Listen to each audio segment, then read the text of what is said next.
से उंगली खड़ी कर लेगा, मैं दूंगा जी, बस मैं दूंगा जी। तो लगता है राहुल गांधी घर बैठ गए, जो आदमी आए दिन प्रेस कॉन्फ्रेंस कर रहा है, जो आदमी आए दिन मीडिया में बना हुआ है, जमीन पे बना हुआ, आगे की रणनीति तैयार कर रहा है, आप उसे कह रहे हो वो घर बैठ गया। आज संसद से बाहर निकालने से मतलब नहीं है, आज देश से बाहर निकालने वाले भी यही लोग हैं। अगर आप किसी से भी पूछोगे मोदी कौन, तो कहेंगे किसकी फेंकू की बात करो, फेंकूगी, हाँ जानते हैं उसको, तो हम बहुत बड़ी फैक्ट है। आज देश से बाहर हम उन लोगों को निकालेंगे जो मुसलमान हैं, और संसद से उन लोगों को निकालेंगे जो देश की आवाज है। जिस आदमी ने बीजेपी से अपना तलाक कर लिया हो, वो जरूर हाजिरी लगाना कमेंटों में डाल करके पहले हम बीजेपी समर्थक थे, आज नहीं है। आपको अपनी बात का जवाब मिलेगा। आपको जो 8 साल से लगातार घाट पे घाट मिलते आ रहे, उनको भूल जाओगे, लिंचिंग भूल जाओगे, रामनवमी के दिन तुम्हारे यहाँ पे हिंसा होती है उसको भूल जाओगे, मस्जिदों के ऊपर बियर की बोतलें मारी जाती है उसको भूल जाओगे, मस्जिदों के ऊपर जूतों समेत चढ़ के जब भगवा झंडे फहराए थे उसको भूल जाओगे। अरे आज हमारे देश में एक मुसलमान को सम्मान नहीं मिला, एक भारतीय को सम्मान मिला है। ये सोच बीजेपी के अपने आप में दिखाती है ये कितनी गंदी मानसिकता है। आज बीजेपी की जितने भी बेटियां हैं बीजेपी वालों की, सब मुस्लिमों में भी आई हुई हैं। आप समझो इस बात को। शाहनवाज हुसैन ये भी बीजेपी की लड़की लेके बैठा हुआ है अपने घर के अंदर, वो जब हिंदू लड़की लेके बैठा हुआ है। मुख्तार अब्बास नकवी ये भी हिंदू की लड़की लेके बैठा हुआ है। तो आज सोचने की बात है, तुम्हें दामाद तो सारे के सारे मुस्लिम चाहिए। रामदेव अपनी ऐसे लुंगी उठा के बोलता है 35 रुपए पेट्रोल दिलवाऊंगा, बच्चों किसको वोट दोगे। ये सारे झूठे वादे, झूठों की सरकार आज लोगों को बर्बाद करने के लिए तुल चुकी है। यही धोखा मोदी ने भारत की जनता को दिया। भारत की जनता उनसे प्यार करके सोचती थी कि हमारा बहुत भला होगा, हमें नौकरियां मिलेंगी, स्मार्ट सिटियां बनेंगी, देश में हमारे रोजगार बढ़ेगा, धंधा बढ़ेगा, काला धन आएगा। 15 लाख उठा करके जुर्माने लगा करके घर में बैठ जाता हूँ। केजरीवाल गलत कर रहे हैं। केजरीवाल गलत कुछ नहीं कर रहा। केजरीवाल तो खुद पढ़ा लिखे एक गवार आदमी है। आप समझो इस बात को। आज तुम डिग्री का मुद्दा उठा रहे हो, तुम सीधा RTI लगाते, तुम कोर्ट में केस डालते। मेरी बात सुनो, वो तो ये आज समझो इस बात को, वो तो आज कांग्रेस के आंदोलनों में कूद के राजनीतिक रोटियां सेकने वाला आदमी है। उसको तो बहुत अच्छे से पता है कि आज कांग्रेस का अगर हम साथ देंगे तो बहुत सारे जो कांग्रेस से खफा लोग हैं वो हमारी तरफ से नहीं जाएंगे। भारत जोड़ो यात्रा का असर ये देखने को मिला कि जितने आम आदमी पार्टी के कार्यकर्ता थे, आप समझो इस बात को, वो सब MCD इलेक्शन से पहले कांग्रेस के अंदर शामिल हो गए। आप समझो इस बात को। आज बहुत सारे लोग आज MCD में कांग्रेस जीती भी बहुत जोर। देखिए मेरी बात सुनो, जीतने ना जीतने से मतलब नहीं होता। आज वोट परसेंटेज बढ़ा, कहाँ 4% था, कहाँ 12% पे आया। आज पब्लिक हमारे साथ जुड़ रही है। ऐसा नहीं है कि पब्लिक जुड़ नहीं रही है ना। मैं ये नहीं कहता गलत किया, मैं तो ये कहता हूँ कि उन बयानों पे क्यों नहीं बोलता केजरीवाल जो आज लोकसभा के अंदर उठाए जाते हैं। अडानी के लिए क्यों नहीं बोलता, अंबानी के लिए क्यों नहीं बोलता। लगातार देश बिक रहा है, लगातार देश बिक रहा है, लगातार देश बिक रहा है, उसके लिए क्यों नहीं बोलती। पूरी पार्टी क्यों नहीं बोलती, धरना प्रदर्शन क्यों नहीं करती, JPC की मांग के गठन की मांग क्यों नहीं करती। सिर्फ ये सारे काम के राहुल गांधी जी करेंगे।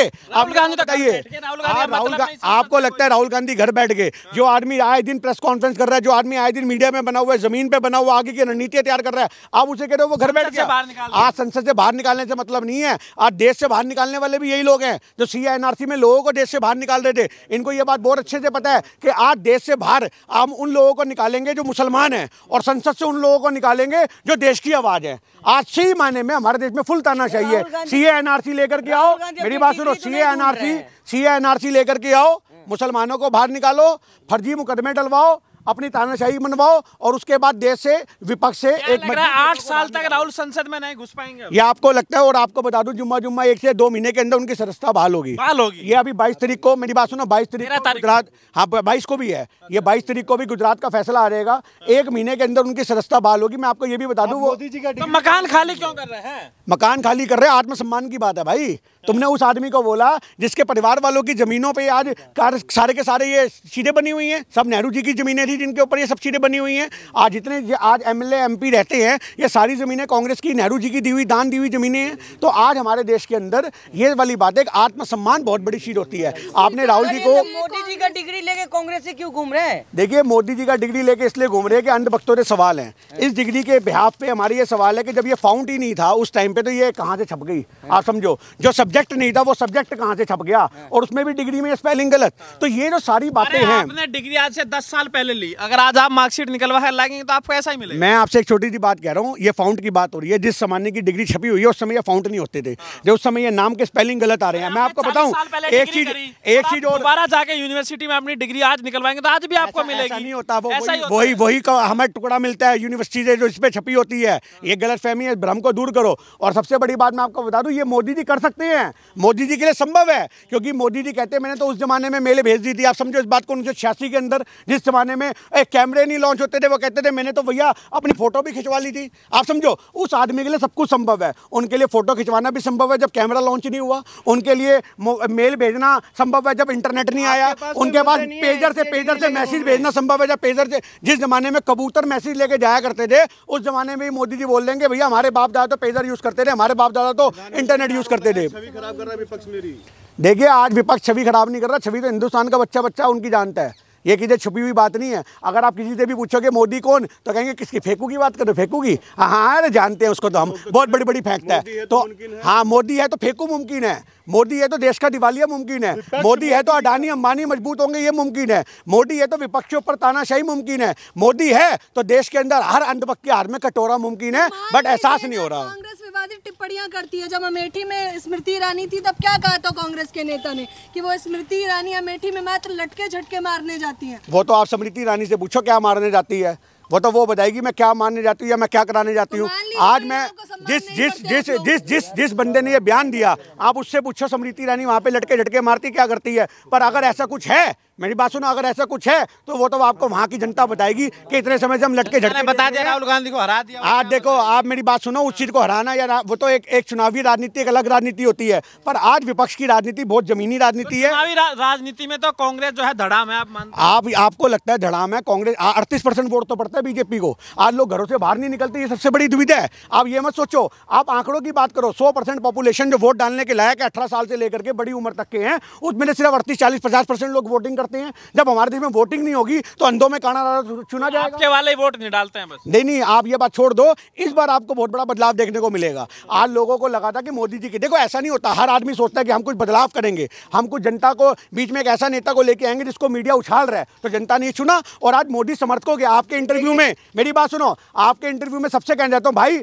जिस आदमी ने बीजेपी से अपना तलाक कर लिया हो वो जरूर हाजिरी लगाना कमेंटों में डाल करके पहले हम बीजेपी समर्थक थे, आज नहीं है। आपको आपकी बात का जवाब मिलेगा। युवाओं को धर्मों के मार्ग पे भटका दिया गया, इन 2 करोड़ नौकरी के सपने दिखाए गए, आपने वादे इतने बड़े बड़े कर दिए, आपके भ्रम में फंस गई है। वही वाली बात हुई, आपने अपनी मशूका से शादी से पहले तो इतने वादे कर दिए, अरे स्विट्जरलैंड लेके जाऊंगा, तने मैं गाड़ी में घुमाऊंगा, मैं होटल में खाना खिलाऊंगा, तू क्यों टेंशन लेती है, तू एक बार तो विश्वास कर, ये सोने की जो 50 तोला देख रही है ये तेरे गले में होगा, मंगलसूत्र यहाँ से यहाँ तक लटकाऊंगा, तेरे पैर के नीचे मैं भाई साहब पूरी की पूरी ब्रह्मांड खड़ा कर दूंगा। आपने इतने वादे कर दिए, उसके बाद जब शादी हुई तो उसे पलंग पे घुमाते रह गए, साइकिल के डंडे पे बिठाते रह गए। यही धोखा, मेरी बात सुनो, यही धोखा आपने अपनी मशूका को दिया और यही धोखा मोदी ने भारत की जनता को दिया। भारत की जनता उनसे प्यार करके सोचती थी कि हमारा बहुत भला होगा, हमें नौकरियां मिलेंगी, स्मार्ट सिटियां बनेंगी, देश में हमारे रोजगार बढ़ेगा, धंधा बढ़ेगा, काला धन आएगा, 15 लाख मिलेंगे, पेट्रोल 35 रुपए मिलेगा। रामदेव अपनी ऐसी लुंगी उठा उठा के बोलता था 35 रुपए पेट्रोल दिलवाऊंगा। बच्चों किसको वोट दोगे? ये सारे झूठे वादे, झूठों की सरकार आज लोगों को बर्बाद करने के लिए तुल जुड़ी है। आज झूठे वादे, झूठे सपने, मैंने आपको क्या बोला, आप किसी को भ्रम में फंसा करके झूठे सपने दिखा सकते हो, आपकी हकीकत, जितने भी लोग शादीशुदा है ना, आज उनकी बीवियों से भी मैं कहता हूं इस वीडियो के माध्यम से, आप भी अपने पति से पूछना कितने वादे किए होंगे लव मैरिज वालों ने, पर बाद में आज उनसे हकीकत पूछो कि वो क्या निभा पा रहे हैं। ऐसी देश की जनता ठगी गई, ऐसी हमारे देश में लव मैरिज में औरतें ठगी जाती हैं। हनुमान की तरह है बीजेपी, रक्षक, हनुमान बराबर रक्षक, तो रक्षा तो सारे यहाँ पर बैठते, सबको बंदरों की तरह हम समझ के केला खिलाएंगे, क्योंकि हम हनुमान जी के बहुत बड़े समर्थक हैं। हम तो कहते हैं हनुमान जयंती पे सारे बीजेपी वालों को संसद के बाहर बैठना चाहिए था और कांग्रेस वाले एक केला उनको देते, लो आपके अंदर हनुमान जी की छवि देखने को मिले, शर्म आनी चाहिए। तुम कहते हो कि हमारे हनुमान जी हो, तुम बनते हो अपने आप को, कभी तुम राम बनते हो, उधर योगी जी अपनी राम की मूर्ति बनवा के अपनी पूजा करवाते हैं, कभी तुम, अरे तुम राम के नहीं हो, कर्नाटक में भी राम मंदिर बन रहा है, तुम राम के नहीं हो, तुम हनुमान के नहीं हो। इनके लिए राम की मूर्ति सिर्फ एक पत्थर की मूर्ति है। राम शब्द अपने आप में विनम्रता वाला होता है, जबकि ये उसको कहाँ द्वेषता में लेके आते हैं, आतंक मचाने के लिए राम का इस्तेमाल करते हैं, भाई को भाई से लड़वाने के लिए बात करते हैं, हिंदू मुसलमान को। अब आप देखो वो पद्मश्री का इतना बड़ा मुद्दा उठा रखा है, अरे अच्छी बात है पद्मश्री मिला, पर आज आप ये देखो कि अगर मुसलमानों को पद्मश्री दे रहे हो तो आज हिंसा के ऊपर कौन सवाल करेगा? आज सारे मुस्लिम समाज को ये कहना चाहिए कि पद्मश्री मिला, बहुत अच्छी बात है। क्या उस पद्मश्री मिलने से आपको जो 8 साल से लगातार आघात पे आघात मिलते आ रहे हैं उनको भूल जाओगे? लिंचिंग भूल जाओगे? रामनवमी के दिन तुम्हारे यहाँ पे हिंसा होती है उसको भूल जाओगे? मस्जिदों के ऊपर बियर की बोतलें मारी जाती है उसको भूल जाओगे? मस्जिदों के ऊपर जूतों समेत चढ़ के जब भगवा झंडे फहराए जाते उसको भूल जाओगे? अरे आज हमारे देश में एक मुसलमान को सम्मान नहीं मिला, एक भारतीय को सम्मान मिला है। ये सोच बीजेपी की अपने आप में दिखाती है ये कितनी गंदी मानसिकता है कि मुस्लिम कार्ड खेलती है, एक प्रोपेगेंडा करती है। एक भारतीय को सम्मान मिला है, भारतीय को, एक मुस्लिम को नहीं मिला। संबित पात्रा जी कह रहे हैं कांग्रेस बस नौटंकी कर रही है। बिल्कुल, संबित पात्रा, उसकी डिग्री का नहीं पता, उससे पूछो कभी छुआ भी काटा तूने? तो आज डॉक्टर बन के बैठा हुआ है। आज संबित पात्रा डिबेट जब करने आता है तो हमें ऐसा लगता है कि कार्टून चैनल लगा दिया हो। आज हमारे घर में पोगो देखना बंद कर दिया बच्चों ने, आप समझो।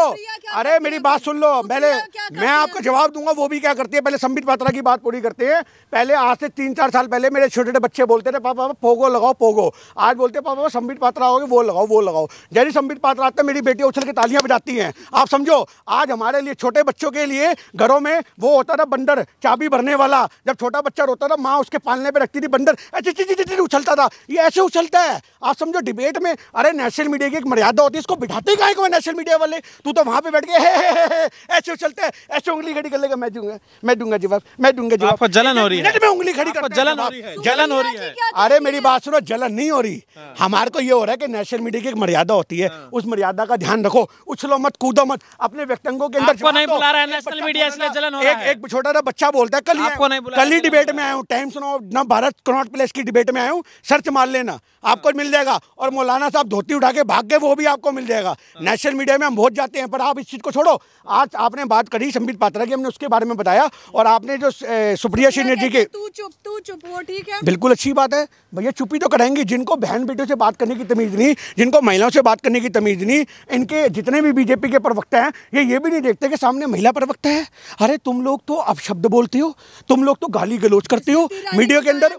महिलाओं का सम्मान करती है कांग्रेस, स्मृति ईरानी को डायन क्यों बोला? जब बहन बेटियों के बलात्कार पे ऐसी औरत निकल के नहीं आएगी, जब बहनों को रगड़ दिया जाएगा जमीनों के ऊपर, जब ये औरत निकल के नहीं आएगी, तो शायद मेरे ख्याल से वो एक डायन हो सकती है उन लोगों की नजरों में जिन बहन बेटियों के लिए इसको बोलना चाहिए था। महिला बाल विकास की भी बनी थी मंत्री है, आप समझो इस बात को। किस महिला के लिए उठ निकल के आई? आज हथनी मर गई थी, इन्होंने पूरा हल्ला मचा दिया। हालांकि हथनी के मरने पर भी हमें बिल्कुल दुख हुआ, क्यों? क्योंकि प्रकृति का हिस्सा है। पर जब बहन बेटियों के बलात्कार होते हैं, आज जब हाथरस के अंदर बेटी को जलाया जाता है क्योंकि वो दलित बेटी थी, इससे तुम नहीं बोलोगे तुम दलित कार्ड खेलते हो। मोदी जी जाकर के वहां पे कहते हैं कि भैया ये दलित लोग हैं, मैं इनके पैर धोऊंगा। 2019 के इलेक्शन के वो हम दिल नहीं बोलते कि उनके पैर धोऊंगा, पैर धोकर उनको सम्मान दूंगा। और दलितों के तुम मंदिर तोड़ते हो, आप समझो। रविदास मंदिर तोड़ दिए तुम लोगों ने, तुम मंदिरों के भी नहीं हो। मैं यही कहना चाह रहा हूँ ना, ये मंदिर के हैं नहीं है इसीलिए डिग्री लेके घूम रहे हो। हमारे पास तो हमारी डिग्री है भाई। यूट्यूब पे मत डालो, आप गूगल पे डाल देना, गिन्नी सानी MA इकोनॉमिक्स, खुल के आ जाएगी हमारी डिग्रियां। पर मोदी जी जो अपने मुंह से बयान देते हैं हमारे पास डिग्री नहीं है।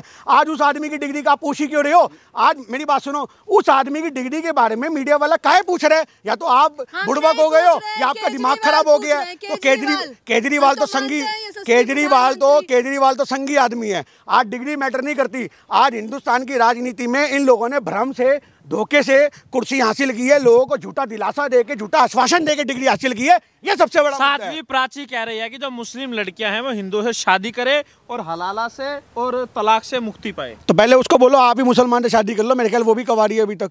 आप बोलो साध्वी प्रज्ञा को कि आप कब शादी कर रही हो मुसलमानों के यहाँ पे, क्योंकि आपके यहाँ पे तो बहुत कुछ है। आज बीजेपी की जितने भी बेटियां हैं बीजेपी वालों की, सब मुस्लिमों में भी आई हुई हैं। आप समझो इस बात को। शाहनवाज हुसैन ये भी बीजेपी की लड़की लेके बैठा हुआ है अपने घर के अंदर, वो जब हिंदू लड़की लेके बैठा हुआ है। मुख्तार अब्बास नकवी ये भी हिंदू की लड़की लेके बैठा हुआ है। तो आज सोचने की बात है, तुम्हें दामाद तो सारे के सारे मुस्लिम चाहिए, पर हिंदुस्तान में मुसलमान नहीं चाहिए। आप समझो इस बात को। अरे डरना कह दो, हाँ डरना पड़ेगा, डरना पड़ेगा, तुम्हें भक्तों से डरना पड़ेगा, क्योंकि वो भक्त क्यों हो रही है मुसलमानों से? मैं जवाब दे रहा हूँ, हमें जलन नहीं हो रही, हम तो इनका स्वागत करते हैं। हम तो कहते हैं खुल के सामने आओ, ये हिंदू मुस्लिम के प्रोपेगेंडा मत फैलाओ। तुम तो हिंदुस्तान में, जब तुम खुद कहते हो कि हमें मुसलमान होकर के हिंदू की बेटी चाहिए, और जब तुम अपनी बेटियों को मुसलमानों से ब्याह रहे हो, तो तुम्हारे को डर किस चीज का? आज यही तो बात हो रही है कि आज तुम्हें मिल गया है आप लोगों को। मैं क्या कहना, टिप्पणियां नहीं करेंगे। देखिए हमें सबक, इससे पहले भी चाय बेचने वाले को नीच चाय बेचने वाला कहा था कांग्रेस ने। देखिए एक छोटी सी बात है, जो आदमी जिस कैटेगरी की प्रवृत्ति रखता है लोग उसको उसी से वो उजागर करते हैं। अगर आज मोदी जी के बारे में किसी ने नीच बोला,